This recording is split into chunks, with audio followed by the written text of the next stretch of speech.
Assalamualaikum warahmatullahi wabarakatuh. Penganut agama Islam di Bali tidak lepas dari peran dakwah Wali Pitu. Tak ubahnya seperti Wali Songo di tanah Jawa, bahkan sekarang makam Wali Pitu juga menjadi destinasi wisata religi di Bali.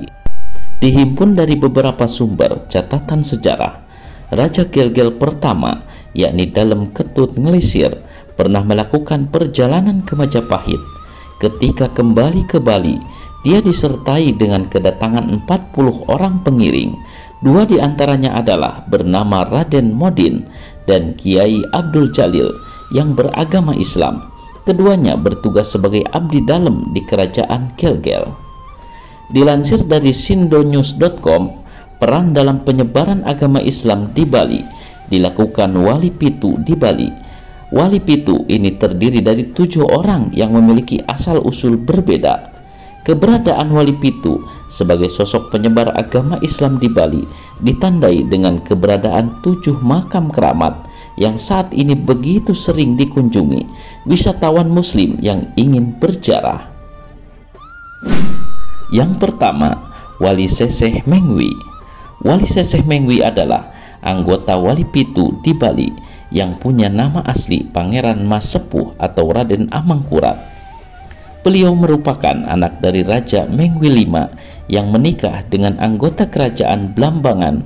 Makam beliau bisa ditemukan di Pantai Sese yang terletak di Desa Mungu, Mengwi, dan berada di dekat dengan jalur menuju ke Tanah Lot. Yang kedua, Wali Bukit Bedugul. Wali Bukit Bedugul menjadi Wali Pitu di Bali yang begitu terkenal. Apalagi makam wali yang bernama asli Syekh Habib Umar bin Maulana Yusuf Al-Maghribi pernah mengalami fenomena yang begitu istimewa ketika terjadi letusan Gunung Agung yang besar di Bali pada tahun 1963 Masehi. Makam ini masih berdiri dengan kokoh dan tidak tersentuh satu butir pasir pun. Padahal di waktu yang sama bangunan lain telah porak-poranda oleh letusan gunung. Yang ketiga, Wali Karangrupit. Sosok Wali Karangrupit merupakan Wali Pitu di Bali yang spesial karena berasal dari Cina, yang memiliki nama asli Kewan Fauli dan punya gelar sebagai Syekh Abdul Qadir Muhammad. Beliau pernah menjadi murid Sunan Gunung Jati Cirebon. Oleh karena itu, pemahamannya terhadap agama Islam begitu diakui banyak orang. Lokasi makamnya bisa ditemukan di Desa Temukus. Yang keempat, Wali Negara. Memiliki nama asli Habib Ali bin Umar bin Abu Bakar Bapaki dan merupakan tokoh Islam yang berasal dari Banyuwangi. Datang ke Bali pada tahun 1917 Masehi dan sempat menuntut ilmu ke Mekah pada tahun 1935.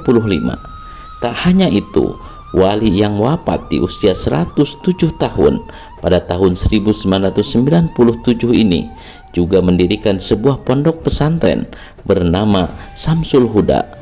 Lokasi makamnya bisa ditemukan di Kampung Ampel Loloan Barat, Jembrana.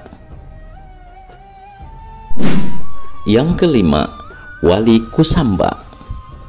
Wali Kusamba adalah tokoh Wali Pitu di Bali yang memiliki nama asli Habib Ali bin Abu Bakar bin Umar Al-Hamid. Beliau dikenal sebagai guru bahasa Melayu, salah satu raja Kelungkung, yakni dalam satu Dewa Agung Jambe. Karena perannya yang begitu penting bagi kerajaan, tak heran kalau makam Wali Kusamba tidak hanya dikunjungi umat Islam, tetapi juga umat Hindu di Bali. Yang keenam, Wali Kembar Karangasem.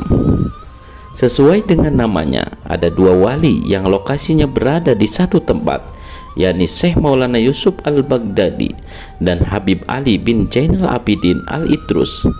Asal-usul kedua makam tua ini tidak begitu jelas. Konon kedua makam ini sudah berusia sangat tua, sudah mencapai 400 tahun. Yang ketujuh, Pangeran Sosrodiningrat. Pangeran Sosrodiningrat merupakan Wali Pitu di Bali yang berasal dari Kerajaan Mataram. Kedatangannya di Bali bertujuan untuk membantu Raja I Gusti Ngurah Gede Pamecutan dalam berperang melawan kerajaan Mengwi. Selanjutnya, Pangeran Sosrodiningrat menikah dengan Raden Ayu, anak Agung Rai, dan memperoleh anak bernama Dewi Khadijah. Makam salah satu wali Pitu ini bisa ditemukan di Jalan Batu Karu, Pamecutan. Itulah tadi para penyebar Islam di Bali atau disebut Wali Pitu. Semoga bermanfaat.